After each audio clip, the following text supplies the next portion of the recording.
uchifamba hwako unofamba here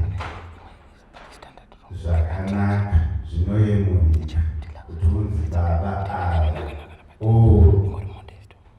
ukangotaura zita robharanzi dainagara basi. Are you a person that people are comfortable to associate with? Are you a person that people can be at ease if children, relatives, friends leave their homes to say, ndakumbonoswera kwava Chifamba, or zvinobva zvatonzi aiwa ikoko hakuendwi. So in a way, let's look at these as good qualities that distinguish a man, not only in his home, but also in his profession, his community, and society at large. So being a torch bearer, vamugabe vakatomirira marondera vari kuno. It's a good thing for us to also copy and paste. When we look at the honor, that is the currency of respect. Currency ndo mari. Tine makwasha, tine mazimdola, tine mazigi, tine ma-US.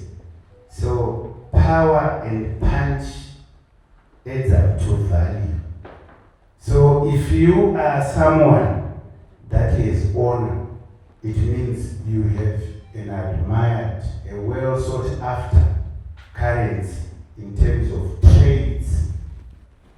In a way, where success is often measured by status, influence, and material achievement, honor remains in the higher standard. It is the quiet dignity of keeping one's word. One's word could transform into reliability. Kana maenda kwaJovhana vakati vachauya vachikurimirai zvenyu zvatoita. Are we that type of people in our society? Yekuti vanhu vanovimbawo nesu. Unonzi mati ndiani kumbazi andigara ndichauya. Let's not have malabels anozokanganisa. Let me put it this way.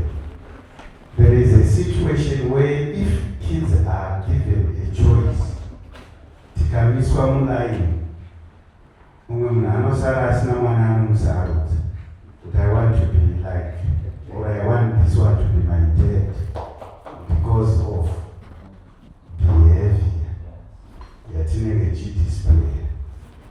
So behavior inoenderana nestatus. Inini zvambiri hazvichaite kuti ndifambe ndoregera kucheuka ndomoitira wetu mumadziro. Hazvichaiti nekuti unzi zvino ndo MP wacho ndo kansela here anoitira wetu mumadziro. And how you dress should be exemplary to a point yekuti when we were teachers wainzi watindi ticha vako vasina kurusaime mbuka waona tambo dzedu dzavo hadzina kusunga. So such things hazvikodzeri kuti tiite. A father who lives honorably teaches lessons that no classroom can impart. His life becomes a living testimony that reputation may open doors, but character is what keeps them open. Vana vaJehovha, look in any direction, there is a path. EkwaJehovha. Ekutenga kwete ekupirwa kana kutora. Because the parents go to tenga. Usati wabona kuenda kutenga, there is a farm ekwanjova. As you proceed to Harare, to your left, kune Jova. Wakwenda ukariba, kune Jova. So those are people we admire. Jova na baba. Yekuti pane vamwe vanhu ukanzi vaenda kunotandara kwaGumbanjera, vanoziva kuti you are going to come back richer because the person is a fountain. As fathers, is this what we are yearning for, fighting for? Vakondo vati, I'm Dr. Kono. He was my junior in school, but I'm not a doctor. Yeah. Besides, he runs a college.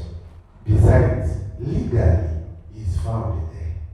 So this ends Ikacha, this continues to carry him as fathers.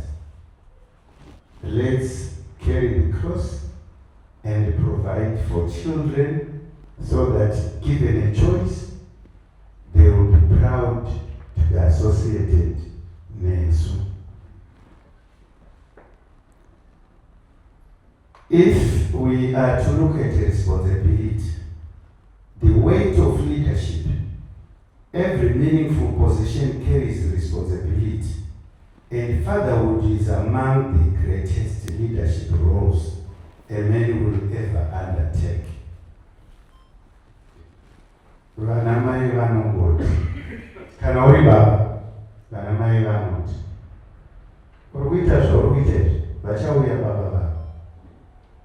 That explains who you are. So, zvimwe zvacho tinenge tisinganzwisisi kuti mai kana vachiti vachauya baba vanenge vachirevei kurumbidzwa kwakawanda but kunoyemurika.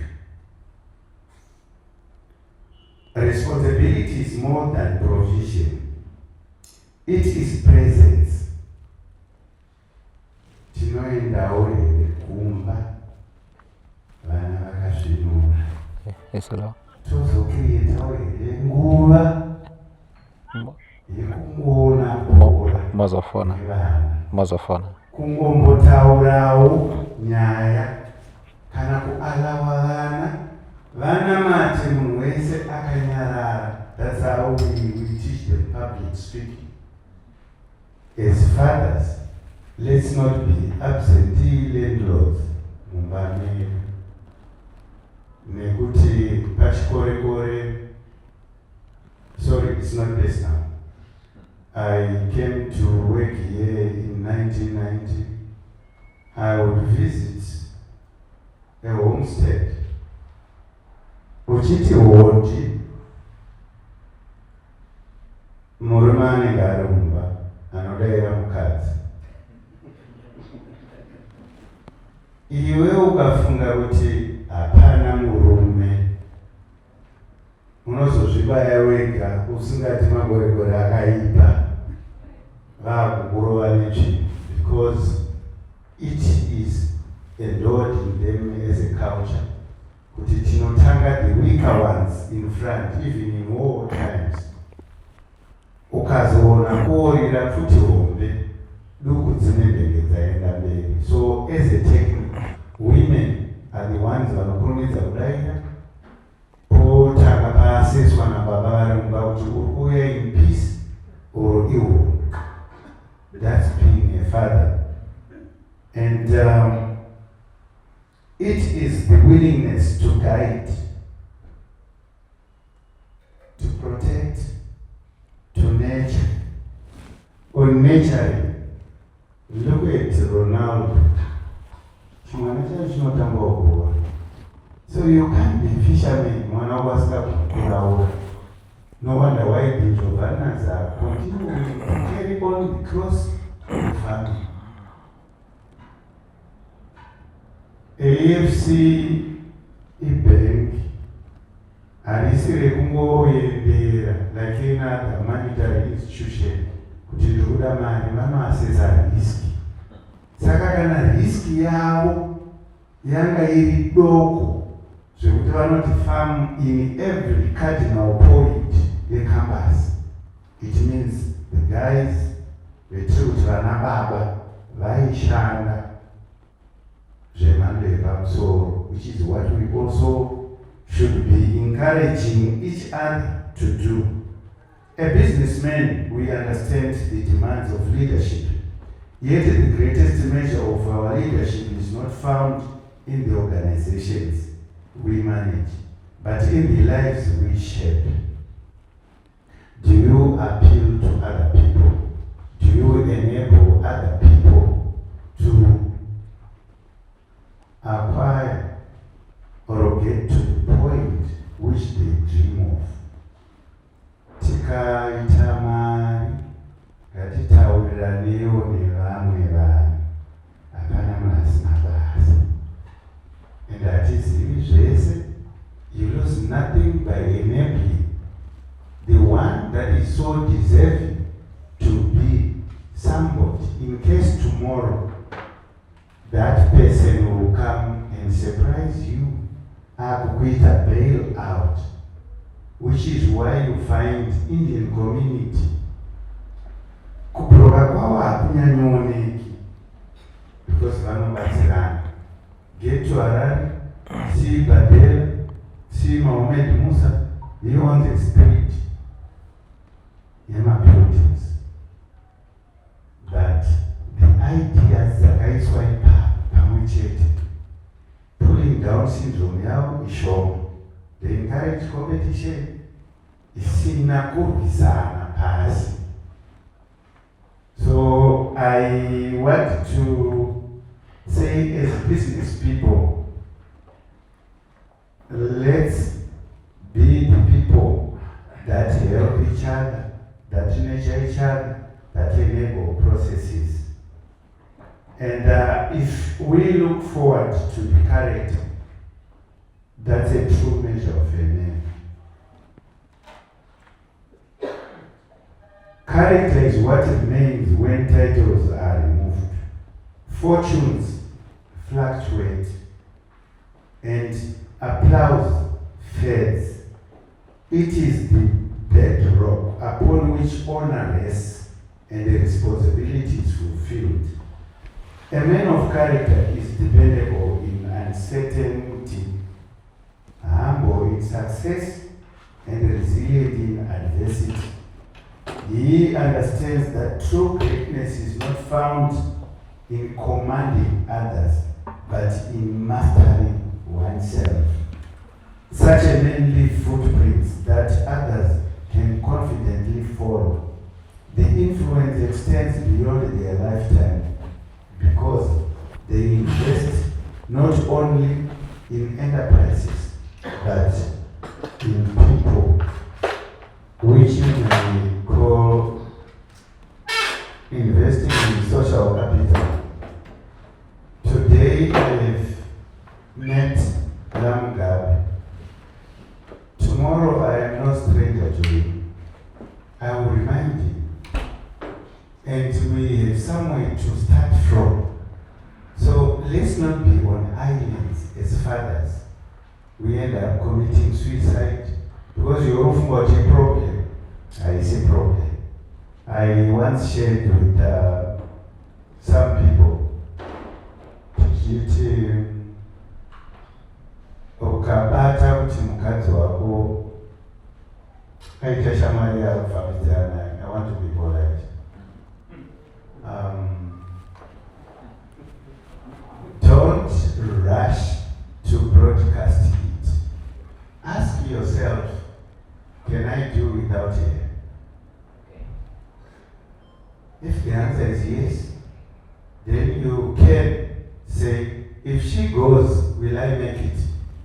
Nekuti pamwe pacho, these people in a reaction to your actions. So in a way, ndinoda kuti usafukure hapa usiri so sure, because unozozvisekesa mangwana kumajeraiti mukadzi wake akaura ikavandiswa saka mufesi anofamba nehuro and you now have enmity sown between you nemunhu angotaurawo openly. I'm surprised they'll be thinking aloud in that matter, not that they are fighting you havanei nazvo, but ndiwo wakataura nyaya yako kuvanhu. So pamwe pacho dzidzai kunyarara, mungozvitambira prescription ndokupai take it your own risk. Wanawo kwekuti unodi unozororera uri kana uku kwamboswinya and move on, because ndo zviri kutistresa, ndo zviri kutiita kuti tiite mastroke, because you are on an island. Doctor, hamuna wekutaurira, because mukaudza elder rekuchechi vakumhanya nadzo kuti muchidzokere kunofesana navo hamuchagoni. Ava vanjovhana vanoziva kuti kare waiimba uruku uchibva kudoro kuti kana pana ari kumba afanobuda achiziva kuti kwakuuyiwa. So surviving tactics atinoadopta zvine a lot of diplomacy. So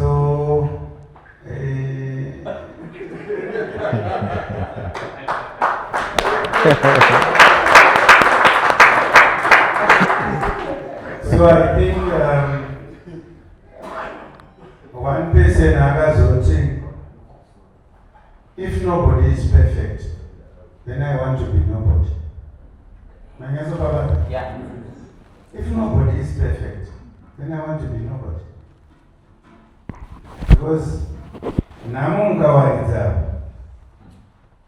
unogona kuona kuti pamwe pasa achatanga kutora yako youri kuti hai achada inhambo idzodzo. Let's have a legacy beyond achievement. Therefore, the most enduring inheritance a father leaves is not found in assets. Why?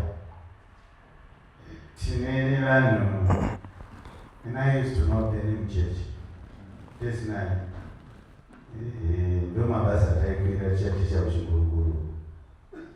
So paienda kuhotel Caribbean Bay, then church aibuka 17 rooms because he had many wives. Taiyemura mari, but quite a number of wives. To talk about legacy of what is good.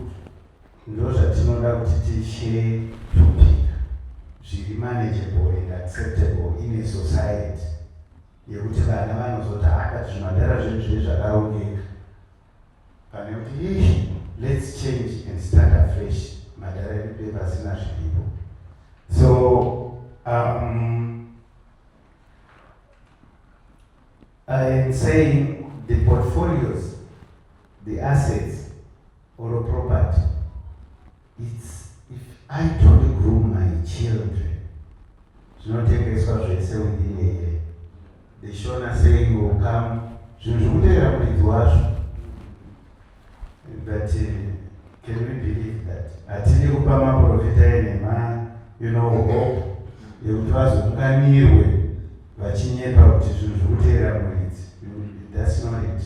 We did not groom well, we did not nurture our kids well, and or our behavior, because tine zvitaita zvaita kuti tivanze kuvana haufambi naye. Hauiti saRonaldo anotraina mwana wake, saMessi anotraina mwana wake, saFisherman anotraina mwana wake kuraura. So let's be fathers that is a character iri admirable kuvana, zvokuti munhu anoda kudi kuva iye ari mwana but achida kuva iwe. Long after business transactions are forgotten and professional accomplishments become history, the lessons of integrity, discipline, passion and perseverance continue to shape generations.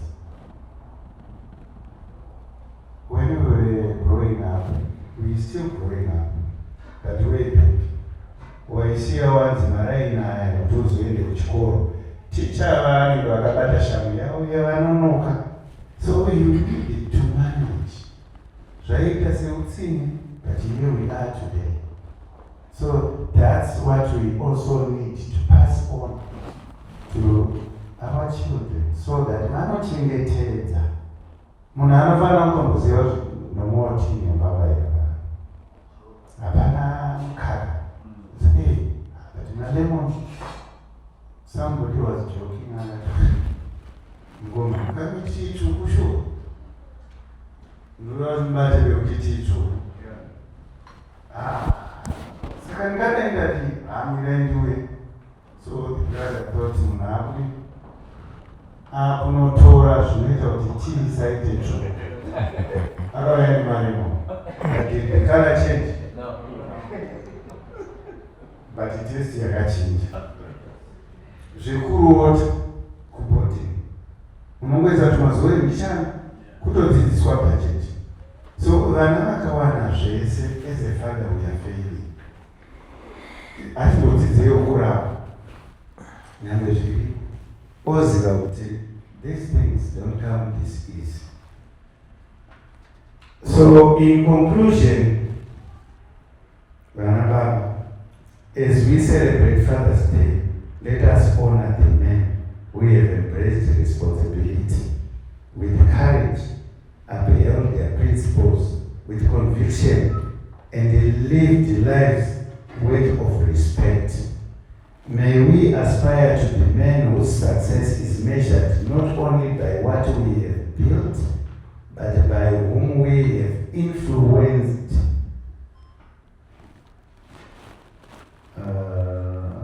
Influencer. Ngatimirei vanjovana voti ndine 6-7 small scale farmers vakatanga vachiri mahafu ehectare zvinova kuri ma7. Society becomes habitable. Kukumbirana kunoita kushoma, kuvengana nekufungirana kunoita kushoma. But we don't have to have a situation ekuti vakumajera is coming from Harare. He is alone. Ambariwa is there. Kuruda kunaka. Kumajera anosiya munhu anoziya ukaroi because he is driving. But vakakwinzana kusekwa kwedu as a nation, as a race, as a community kunoita kushoma.